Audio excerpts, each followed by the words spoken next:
Hare Krishna. So the 6th chapter is titled Dhyana Yoga.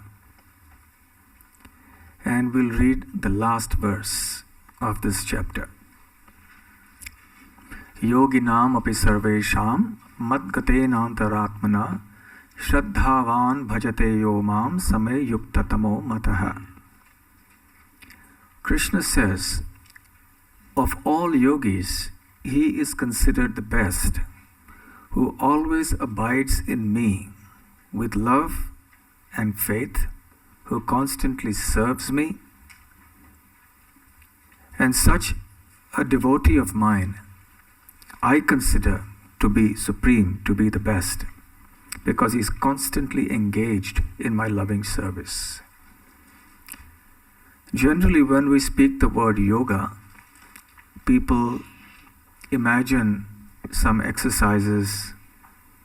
They imagine you to be standing on your head, or it may conjure up some picture of a person with matted locks of hair sitting in the Himalayas, or the popular version in the West of a man sleeping on a bed of nails, or levitating, or something like that. So these are the popular conceptions, or shall we say misconceptions, of yoga. But yoga is much more than that.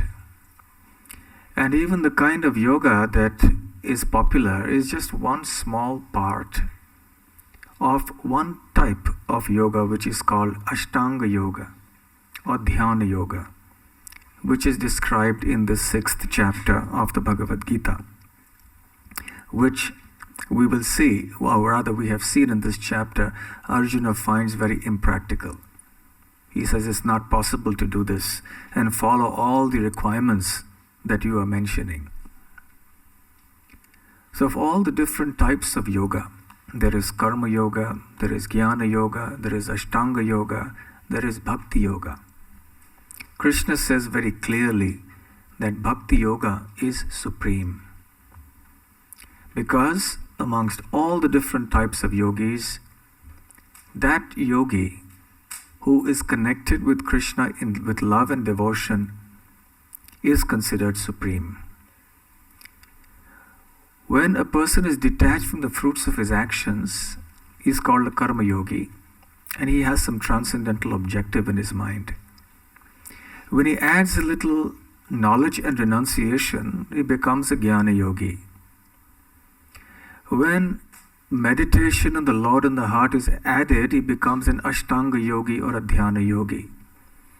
And when that meditation upon the Lord culminates in devotion for the Lord and active service to the Lord, then he's called a Bhakti yogi. So this is a gradual sequence of how one can understand the different types of yoga. Srila Prabhupada explains that actually these are not different yogas. They are different rungs of the same ladder. Yoga is one, and yoga means Bhakti Yoga.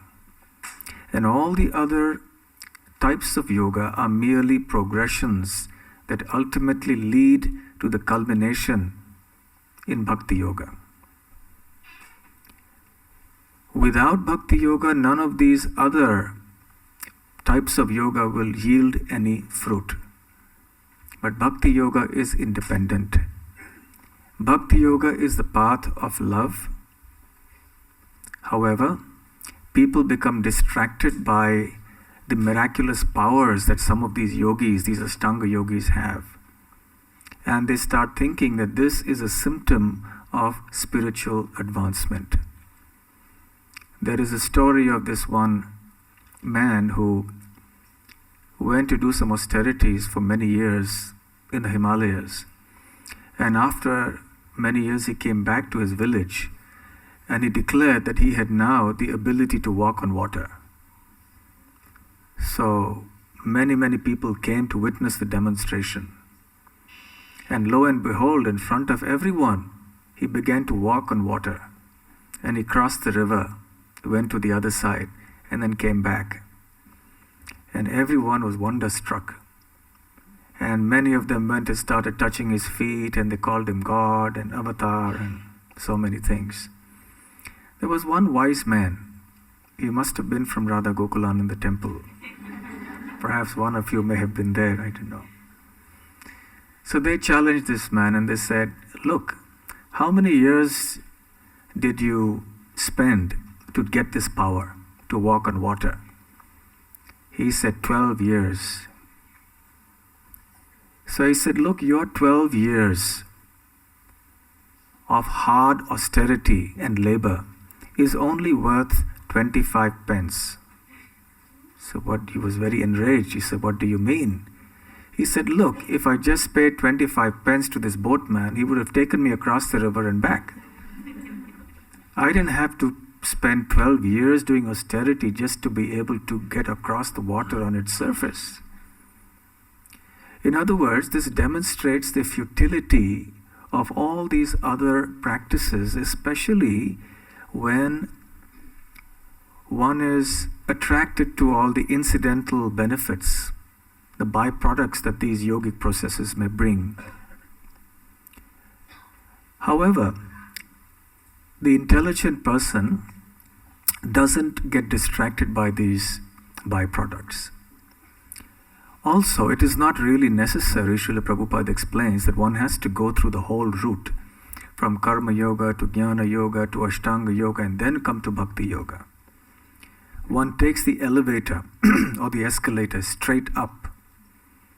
And that escalator is when we come to Radha Gokulan in the temple, associate with the devotees and hear and chant about Krishna, engage in devotional service directly.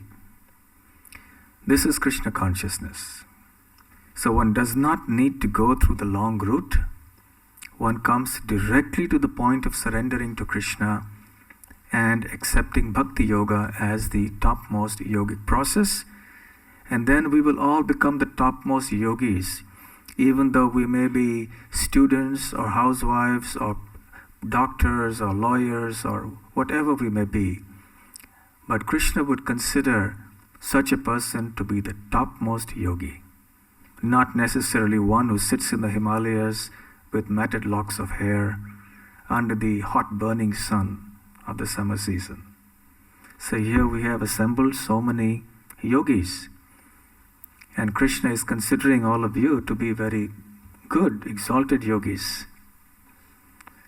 So we will continue now in the discussion of Bhakti Yoga, because Arjuna will now want to hear so many opulences of Krishna. So we'll move on now to the 7th chapter.